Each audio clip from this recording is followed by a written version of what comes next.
దీనిని thermal fogging machine అంటారు. దీనిలో పెట్రోల్ పోసి ఆన్ చేస్తారు.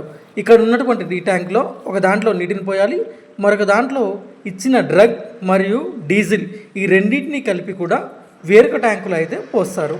ఈ విధంగా పోసిన తర్వాత ఇది పనిచేయడానికి కింద బ్యాటరీని అయితే సెటప్ చేయాలి. ఆ తర్వాత ఈ పరికరాన్ని కొద్దిసేపు అటు ఇటుగా తిప్పాలి.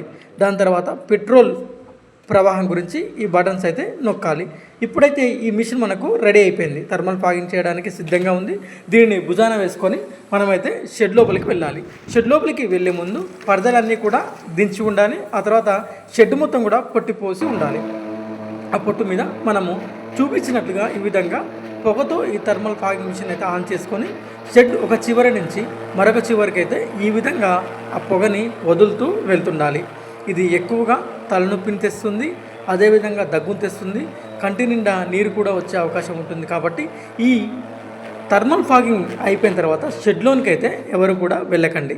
మనము షెడ్ లోపల ఎక్విప్మెంట్ కూడా పెట్టుకోవడం వలన దాంట్లో ఉండే బ్యాక్టీరియా వైరస్ కూడా నశిస్తుంది.